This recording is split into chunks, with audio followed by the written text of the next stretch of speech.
What's Got it. I'm going going to say on? got it. What's going on, mi gente? It's Diego Montalvan back to talk a little bit about the Peru versus Australia game. I know we're all waiting for this. And today I have Mark Bosnich, former Manchester United, Chelsea, Aston Villa, and Socceroos goalkeeper, to help me out and talk about the Socceroos. So what's going on, Mark? How's it going? Hey Diego, great to hear from you again. I'm very good. A little bit cold here in Australia right now. It's winter time. But other than that, exactly like you guys, I'm really looking forward to the playoff game. It'll be Tuesday morning our time. I know it will be Monday for pretty much the rest of the world, but very early on a Tuesday morning. So we're all looking forward to it. And once again, Peru as well, going through the playoff route. The last time it was New Zealand. This time it's Australia. And also we have a history. We obviously played each other in Sochi back in Russia. Yeah. So everyone's looking forward to it. What time will the game be at on Tuesday over there? 4 o'clock in the morning here. It will kick off. Yeah. 4 o'clock in the morning. Pretty much, or whatever, will be 3:30 in the morning, but 4 o'clock in the morning it will kick off here. So I mean, I'm assuming a lot of the country will be up. Will bars be open? How will that work? Yeah. There will be a selected few bars that may be open. But I would say that, well, all the footballing fraternity will be up. Right. Obviously, the ones who are maybe not as fanatical will get the result or watch the mini match later, like they can do. But there will be a few bars, I'm sure, that will be up. They were up for the Champions League recently, Europa League, and the Conference League. So I'm sure they'll be up for this World Cup qualifier. Oh, makes sense. Absolutely. Yeah. Well, first of all, congrats for the win against United Arab Emirates. How do you think the team looked? Look, I actually thought they looked okay. Now, a lot of people who just saw the United Emirates game may sort of look at me a little bit funny and question that, because they weren't great. But in comparison to what they have been recently, the last two games of the group, for example, although it was against the two best teams, Saudi Arabia and Japan, they were completely outplayed in both games and deservedly lost. So I know they had a friendly over in Doha against Jordan. I didn't watch that game, but from the reports I got from it was okay. Although a lot of people were still lamenting the fact that both goals came from set plays. But in reality, watching the 90 minutes against UAE, I think we deserved to win without sort of, basically breaking the Richter scale. I don't think there was anyone around world football, including Ricardo Gareca and Peru, who would have looked at it and sort of thought, oh gosh, these are unbelievable. They did what they had to do. There were a few issues, I thought. From an attacking perspective, I thought when they were playing out from the back, the spacing in the midfield was a little bit lame. That may have had a lot to do with the fact that Aaron Moy, who normally comes into the midfield to carry the ball, to get the ball forward, hadn't played for 6 months. But there was a big gap from, it was basically the people who were playing out from the back, the centre backs, or one of the fullbacks, if they made a three. There was a big gap there in midfield, which alluded to the fact that they were going to play long balls and get the second ball. So it's not the type of football that Australian supporters like their team to see their team play. They think that we're capable of playing a better style of football. From a defensive perspective, you saw the three main, and they all came from the same side. The main sort of openings that UAE created, and they didn't actually score, was down our right-hand side, down their left, when that ball went in between young Nathaniel Atkinson and his centre-back, and they got in. Now, like a lot of people have said, if that's Carrillo or Lapadula or someone like that, we think that they would have scored at least one of those goals. So those are two little things that I picked up that they have to sort out. They will go into this game as underdogs. There's no doubt about that. But I think the Australian team in general, especially in the state that they're in right now, I think that suits them better to go into this game as underdogs. I like that. I definitely agree with that there. Now, you mentioned earlier, Peru faced Australia, obviously, 4 years ago in Sochi in the 2018 World Cup, ended 2-0 for Peru before going out of the World Cup. What's the difference between from that side and this side now currently? Yeah. Well, number one is Tim Cahill. I know he came on in that game, but he was a very well-known player, played all around the world, obviously in the Premier League. He played in America as well, played in China, played over here in Australia, and he was an excellent goal scorer. Whenever you played against him, you always thought you had an opportunity to score. The other one was the skipper at that time, Mile Jedinak. He was a fulcrum there at the base of midfield. Other than that, it's pretty much the same personnel. Not a lot of difference. The thing is, I think overall the team is not as strong because of those, those couple of losses. And I think from a confidence perspective as well, I think that they were a little bit more confident back then than they are now. So that's the main difference. The other difference being the manager. We had Ange Postecoglou, who's now of Celtic throughout the qualifiers. He resigned before the World Cup, and we had Bert van Marwijk, who was the Dutch coach when they reached the World Cup final in 2010. So now we've got a coach who's made his name locally, who's Graham Arnold is his name. I've known him since I've been a young kid, 14 years of age. I've had my ups and downs with him. Right at this moment in time, I'm in a down. I haven't spoke to him for about 12 months because he's upset at me about something. But look, he's okay. But the thing is, the majority of the Australian football fraternity just don't like the style of coach that he is, nor the character. So that's lended to a lot of indifference towards the national team. So there's been that feeling of, everyone wants us to get to the World Cup, but they're a little bit sort of reluctant of going all in, so to speak, because of that. But the bottom line is, when it comes to Tuesday morning, our time, Monday night, everyone will be behind the Socceroos to make sure they do well. But that has been a little bit of a sticking problem. But those are the major differences, really. And I would say that we're a little bit weaker, but not a great deal weaker. But if you look at Peru as well, they finished fifth last time qualifying. They beat New Zealand. They finished fifth this time. If you look at their record, they didn't get as many points as last time. But the thing is, I've got to say about Peru is, 2019 Copa America final, 2022 2021 semifinals. For me, that's an outstanding achievement, because the Copa America, regardless of what anyone says, there may be less teams in terms of depth than the European Championship, but you're talking about a standard that's just as high.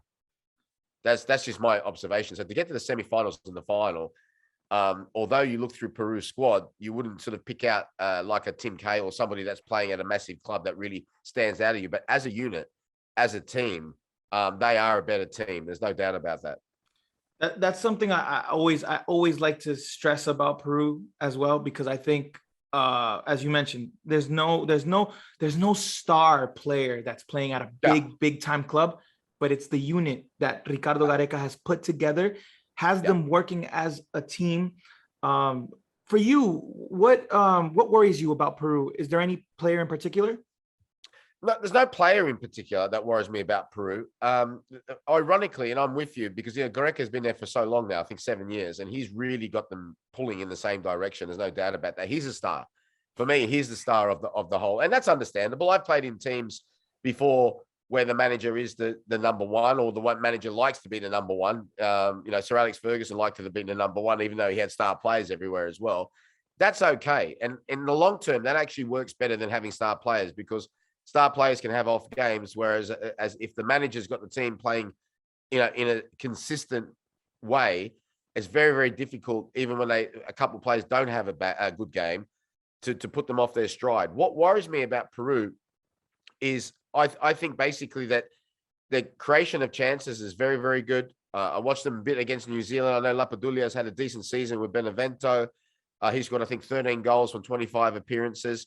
But it's that little thing, the fact that I'm thinking to myself that I believe that they will be on top. It's whether or not they have the killer instinct to put Australia away. Because one thing Australia do very, very well, two things. They are super fit, and I mean super fit. So they're going to go for the full 90, whatever it is, and they don't give up. Now, a team that doesn't give up is very, very dangerous. So that's the one thing about Peru, and I'm sure the supporters would concur, because a lot of ones I spoke to in 2018 used to say the same thing.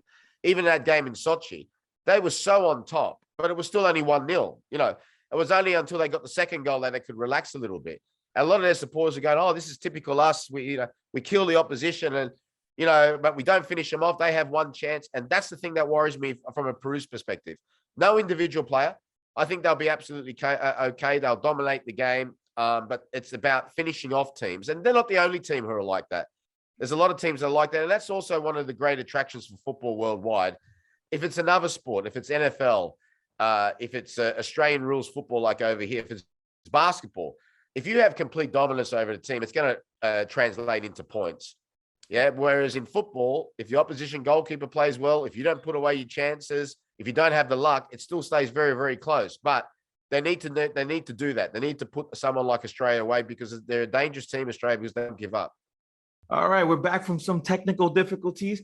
I was saying, I totally agree with you, Mark, because Peru are a side that can control the ball, especially the midfield, create possession, create chances, unfortunately, we don't finish everything we have, and that is a big problem. And as you mentioned, Australia being a fit side that can come at you for 90 minutes, that's going to be tough. Yeah, it will be. And the other thing as well to know about Australia, and I mentioned that before about the game against Jordan, and to be honest, it does a lot of Australian football supporters' heads in, because a lot of people pick that up, but it's the truth. They are very good at set plays. So once again, you know, if you don't finish them off, it's only 1-0, 85th minute. All of a sudden, they get a free kick out on the left-hand side. They whip it in. You know, they've got some players that are good in the air. You know, it's not a pretty style of football, but it's a difficult one to deal with. So they've got to make sure. If I was from the Peru's perspective, I'd be saying, look, listen, don't take any chances against these guys. You need to finish them off. Don't give them a sniff at all. You give them a sniff, they could be back in the game. And all of a sudden, from a psychological point of view, you've got people on the pitch saying, how's this happening? We've completely dominated this game. We're winning 1-0. We missed 2 golden opportunities to make it 3-0. Now it's 1-1, and we're going to extra time. And that can really play from a psychological point of view on players. Now, I know Goalkeeper, over his period of time, I think he's tried to make that better. But I can tell it's in the DNA a little bit. You know what I mean? Like, you know, he's tried to make him that, you know, if things go wrong, that you keep going, to show a bit of that Argentinian spine. But I can just see it's a little bit in the DNA. But like I said, they're not the only international team nor club team in world football who have that issue.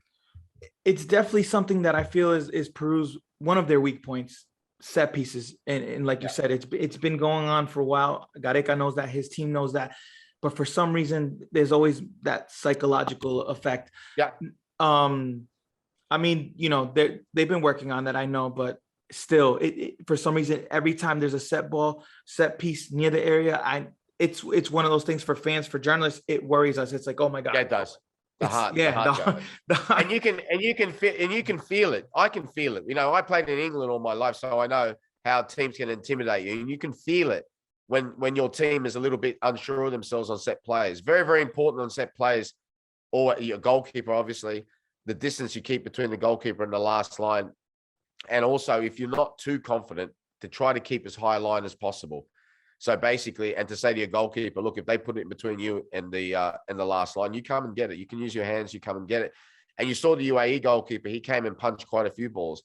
And that, you know, that sends a message to the opposition to say, you are not scoring from one of these. Right. But if, you know, early on, if there's a set play and the goalkeeper fumbles or they don't head it away or they nearly score, all of a sudden that team gets a little bit of encouragement. Yeah. And that's all someone like Australia need at this moment in time. Yeah, I mean, yes. And, you know, one other thing, Mark, I wanted to ask you is that you were a goalkeeper. And I mean, a lot of people have talked about Pedro Galese, El Pulpo, the octopus. Have you been able to see his games? What do you think about him as a goalkeeper? Because I think his strong point is the one-on-ones. He can open himself up in a way that cuts the angles off. But for some reason, set pieces, I still worry. Yeah. Well, set pieces is a different type. It really, in my opinion, sorts out the men from the boys in goalkeeping. Okay. Right? And a lot of goalkeepers make this, it's a very simple mistake. When you're about to set yourself for a shot or for a one-on-one, people crouch to a different level, which they're confident at, right? But if you're about to take a high ball, if you crouch down like you would do normally for the shot, you're actually looking at the ball from a crouched position. So all of a sudden, when you start to go towards it and you stand up and you realize either you're too big or it's gone overhead, you're too small. So first and foremost, you've got to stand tall when it comes off the foot. The second thing is you always try to catch the ball at its highest point. And I think sometimes that the goalkeepers that you mentioned, from what I've seen, don't exactly try to get it at its highest point. They're a little bit more too concerned about what could be coming in and whatever. Just keep your eye on the ball, get it at its highest point, trust the referee to blow the whistle if it's going to be a foul. So that's very, very important. But the confidence that gives to your defense, whoever's going to be in goals for Peru, they've got to know the confidence that gives to the whole team is absolutely immense. And it's, you know, it's a coin flip. You know, you do well, that's heads. But if it goes to tails and you don't, like I said, all of a sudden, you know, the opposition straight away, no, put it next to that goalkeeper. Yeah, so it's something that, but, you know, from the other, and I'm sure Gareca, like you said, he's been working on it. It's something as well that they've got to know, especially out towards the flanks. There's no need for Peru to foul Australian players. Right. Stay on your feet. Stay on your feet. My dad used to say a great defender would come off the pitch without his shorts being dirty because he hasn't had to slide throughout the whole game. stay on your feet, because sometimes a lot of players, especially that play for teams that are good at set plays, they want you to foul them. They want you to foul them. Sometimes they could be going nowhere, and they love for you to come and to hit them, and they're going to fall over and try to get that free kick. And that is exacerbated when you're not very good at defending set plays. So they've got to make sure when it goes out to the side, when it goes in those half spaces, stay on your feet. There's no need to foul the Aussie players. If they end up getting a crossing good, no problem, let them, because they're still not going to be as accurate as if you've got time to set the ball down, everyone up in the box, it's all set, whatever. Then you've got a real opportunity to put it in a danger area. But if you're still on the move and you're playing, you might get a great crossing, okay, but it's not as easy as it is when you put the ball down and you've got basically time to put it in. Right, the probability goes down there a little bit. What player would you say Peru should be worried about? Well, Aiden Hustich. He's played for Eintracht Frankfurt this season. Eintracht Frankfurt, I do the European games. They won the Europa League. They had a fantastic season. He hasn't been a regular starter, granted, but he's playing in the team. Like I said, they're now going to be playing in the Champions League next season. He's a very creative player. He's got a lot of courage. He came on in the final and took a penalty. I think it was the second penalty for Eintracht Frankfurt. He's got a wonderful left foot, as we saw against UAE, although he got a little bit of luck with that deflection. And he's a very dangerous player if he's given time and space in that last third. That is somebody that they've got to make sure Peru is bottled up, is basically bottled up. That Australia, when I say they, Australia find it very difficult to find him first, but when he gets it as well, to make sure they stay on his left side and to make him go down the right-hand side. Because if he's able to pick out that position from the inside right position and cut in on his left foot, he's very dangerous. You can put that little cross in, he can strike on goal. He is definitely the danger man and somebody, like I said, that I thought UAE dealt with for the vast majority of the game really well. But there were little moments where you could see what he could actually do. And it's up to Australia to make sure that they try to find the time and space for him. So what happened the other night, that's what I was talking about, the spacing in midfield. Because Aaron Moy hadn't played for so long, it was difficult for him to take up certain positions. Aiden Hustich used to come back into the last third sometimes. He was coming back to receive the ball as well, which is great. He can start the attack and that, but ideally Australia want him in that final third because he's their creative, their real star player, their number 10, if you like. So that is definitely one they have to watch. You're going to be careful as well of Matthew Leckie. He played for a while in the Bundesliga. He's back in Australia. He's got a lot of speed down one of the flanks. And if it goes to penalties, Matty Ryan in goal is somebody that, that's done decent in penalty shootouts in the past. The last Asian Cup, he helped win a penalty shootout. I think it was against Uzbekistan in the round of 16. But overall, if I'm from a Peruvian perspective, I'd be saying if I was Gareca, you got nothing to fear here. Okay, you got to be careful, like you got to be careful in every game. Like when you go in your car, if you're going, if for a trip in your car, be careful, put your seatbelt on, but don't worry, there's not going to be no one coming out from, it's a straight road. Yeah, it's a 40 mile an hour zone. Relax. It's not going to be coming out 100 miles an hour if you're playing against one of the best. But just be careful of them. Yeah, they shouldn't fear them, but they just got to make sure that they're wary. Perfect. No, I agree. I think both sides are like that. How about I've seen some media in Australia feeling pretty good about this match. Yeah. How confident do you feel? How confident does Australia feel right now? Yeah, I would say the majority of the media, especially now it's going down to the last wire, they're gonna start the propaganda, right?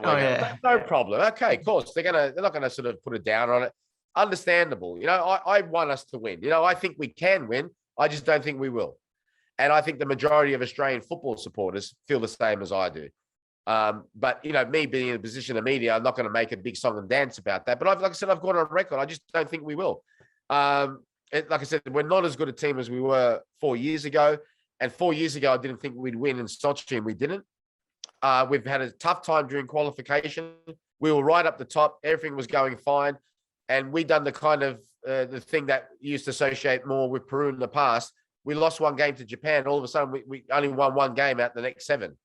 And we had to go through this playoff route. And when that started to occur, I was asked a question. This is why the manager hasn't spoke to me since. I was asked a question just, because he just got 2 points out of 9. And I said, look, I'm telling you, we need to be in those automatic places, because if we have to go through the playoff route, we'll beat the third place team in the other group. but we are not beating the fifth team from South America. And I'll stand by that, and I'll gladly hold my hand up and say, brilliant, lads, well done. And I think deep down, like I said, the Aussies will all get behind the team and say, come on, as we're doing now. But I think deep down, the majority know that we're up against it here. We're going into the game as underdogs. There's no doubt about that, like I said. But, you know, the Aussie DNA, and we talked about before, the Peruvian DNA of not finishing off teams when the iron's hot. Aussie DNA is that they like actually being underdogs. They sort of pride themselves that on as a nation. So they'll give it a good go, and you'll have to beat them. You know, you won't just they won't give up regardless of the mistakes they make, and they won't just sort of go, oh, that's it. You'll have to beat them, but I believe that Peru will. Mark, I want to thank you for your time. This has been great. A lot of facts here that the viewers will get. Any closing comments, and want to let people know where they can find you? Well, they can find me. I think it's at The Real Bozza on Twitter.